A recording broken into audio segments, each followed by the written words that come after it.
The rain had been falling since noon, a steady gray curtain that turned the road to soup and made every mile feel like 3, and Caleb Whitfield had long since given up trying to stay dry. He sat hunched on the bench of his wagon, the brim of his hat funneling water down the back of his collar, his horse's ears pinned flat against the storm, when he first saw them on the road ahead, a woman standing perfectly still in the downpour, a bundle clutched against her chest, her dark hair plastered to her face and neck, her blue dress soaked through and clinging to a frame that looked too thin, too tired, to be standing in weather like this at all. He might have driven past. 3 years ago, he probably would have. But 3 years of solitude on the ranch his wife had once filled with laughter had softened something in him that grief had hardened, or perhaps hardened something that grief had left too soft, and either way, he found himself pulling back on the reins before his mind had fully decided to stop. "Ma'am," he called out over the hiss of the rain, "you're a long way from anywhere out here." The woman looked up at him, and even in the gray light, even with water running down her face in sheets, he could see the exhaustion carved into her features, the particular hollow-eyed look of someone who had been afraid for a long time and had run out of the energy to keep being afraid.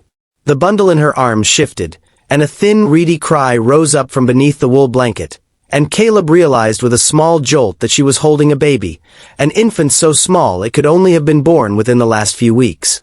"We're looking for shelter," the woman said, and her voice cracked on the last word, though whether from cold or from something deeper, Caleb couldn't tell. "Just until the rain passes. We don't need much. May we sleep in your barn?" He looked at her for a long moment, rain dripping steadily off the brim of his hat, and something in his chest tightened at the sight of her. Not pity exactly, though there was plenty of that, but something closer to recognition, the way one wounded creature sometimes knows another on sight. "You'll catch your death out here," he said finally. "Both of you. Climb up. My place is another mile down this road, and you're not sleeping in any barn while there's a fire and a roof with my name on it." She hesitated, and he understood the hesitation. A strange man, an empty road, a baby that couldn't defend itself. But the cold and the rain must have outweighed whatever caution remained in her, because after a moment she climbed up onto the wagon bench beside him, cradling the infant against her body with the particular fierce care of a mother whose entire world had narrowed down to the small warm weight in her arms. They rode the rest of the way in silence, the rain drumming on the wagon's canvas top, the horse's hooves sucking at the mud, and Caleb found himself stealing glances at her when he thought she wouldn't notice, trying to piece together the story that had led a woman and a newborn to be standing alone on a country road in a storm like this. The house, when they reached it, was modest but sturdy, a single-story ranch home with a wide porch and smoke curling faint and gray from the chimney where the fire had burned low through the day. Caleb helped her down from the wagon and hurried her inside, calling for his housekeeper, an older woman named Ruth who had worked for his family for over a decade and had a way of taking charge of any situation that required warmth, dry clothes, and a fire built back up to roaring in short order. Within the hour, the woman, who introduced herself simply as Sarah, was seated by the hearth in a borrowed dress, her wet hair unbound and drying in the heat, the baby fed and sleeping in a basket Ruth had produced from some forgotten corner of the house, last used. Caleb realized with a pang, for his own child who had never drawn breath outside the womb, lost along with his wife in a birth that had gone wrong 4 winters past. It was Ruth who coaxed the story out of Sarah that first night, over a bowl of stew and bread still warm from the oven, while Caleb sat near enough to listen but far enough to seem as though he weren't. Sarah's husband had died of fever not 3 months earlier, before their daughter was even born, and the farm they'd been renting had been reclaimed by its owner the moment Sarah could no longer keep up the payments alone. She'd been walking for 4 days, she admitted quietly, staying with a cousin 2 towns back until even that arrangement soured under the weight of too many mouths and too little food, and she had been heading toward her sister's home 3 counties over when the storm caught her on the open road with no shelter in sight. She said all of this without tears, in the flat, careful voice of someone who had cried herself dry weeks ago and had simply moved on to the business of surviving, and something about that flatness struck Caleb harder than tears would have. "You'll stay the week at least," he said, before he'd quite decided to say it, and when Sarah opened her mouth to protest, he held up a hand. "Not charity. I need help with the house and the books before calving season starts, and Ruth can't manage the ledgers and the cooking both. Call it work, if it sits better with you." It didn't sit entirely well with her. He could see the pride in her, the same stubborn pride he recognized in himself, the reluctance to accept what looked too much like kindness from a stranger. But the baby stirred and fussed in her basket, and whatever protests Sarah had been building collapsed under the simple, undeniable fact that her daughter needed a roof more than her mother needed her pride intact. She stayed. The week became 2 weeks, and 2 weeks became a month. And somewhere in that stretch of days the household settled into a rhythm that none of them had quite intended, but none of them seemed eager to disturb. Sarah did keep the books, and kept them well, her hand for numbers sharper than Caleb's own, and in the evening she took to mending the shirts and trousers that had sat in a basket by the mudroom door since his wife's death, garments Caleb hadn't been able to bring himself to throw away or repair. The baby, whom Sarah had named Grace, grew fat and pink-cheeked on goat's milk and good food.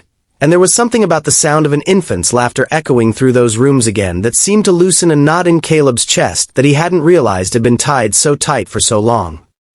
He found himself, in those weeks, doing things he hadn't done in years, humming while he worked, lingering at the supper table instead of retreating to his study with a bottle he no longer needed as badly as he once had, watching Sarah across the room as she rocked Grace to sleep, and feeling something stir in him that he was slow to name because naming it felt like a betrayal of the wife he had buried. And slower still because it felt like presuming too much on a woman who had come to him not out of choice but out of desperation, a woman who owed him nothing and might, given the choice, prefer never to have needed him at all.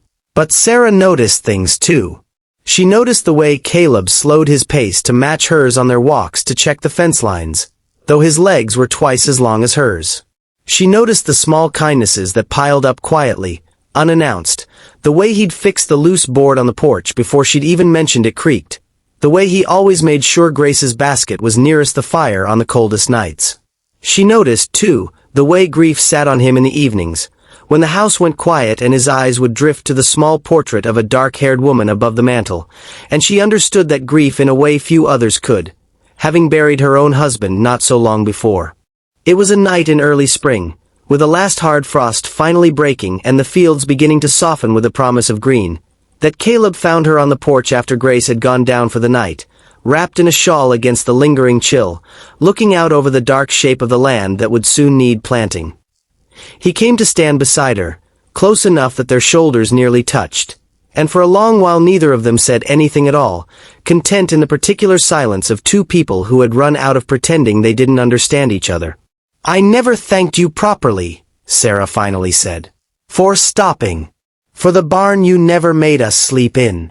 "You never needed to thank me," Caleb said. "I think I needed you to stop as much as you needed the stopping." She turned to look at him then, and in the moonlight he could see the question in her eyes, the same question that had been building quietly in his own chest for weeks, and he understood that whatever he said next would either open a door or close it for good. And he found, to his own surprise, that he wasn't afraid of which one it would be. "I'm not asking you to replace anything," he said carefully. "Not her, not what you lost either. I know grief doesn't work that way, and I wouldn't insult either one of us by pretending it does. But I've watched this house come back to life since you and Grace walked into it, and I don't much want to watch it go quiet again when you decide it's time to move on to your sisters." Sarah was quiet for a long moment, her eyes bright with something that might have been tears or might have been the moonlight, and when she finally spoke, her voice was steady in a way it hadn't been that first night in the rain.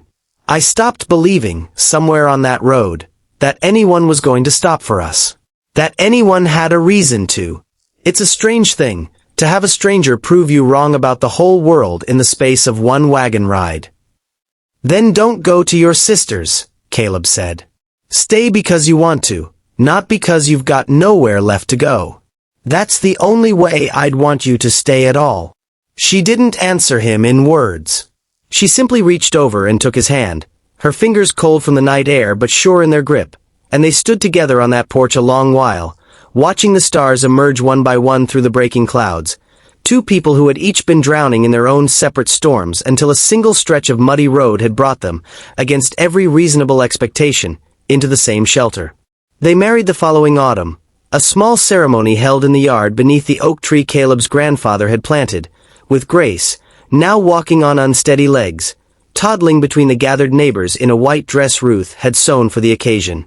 The barn where Sarah had once asked, with such careful humility, if she and her daughter might simply be allowed to sleep, stood newly repaired that year, its roof mended, its walls reinforced, not because it was needed for shelter any longer, but because Caleb had insisted it deserved to be as sound and cared, for as everything else on land that had, against every expectation either of them once held, become a true home again for both of them.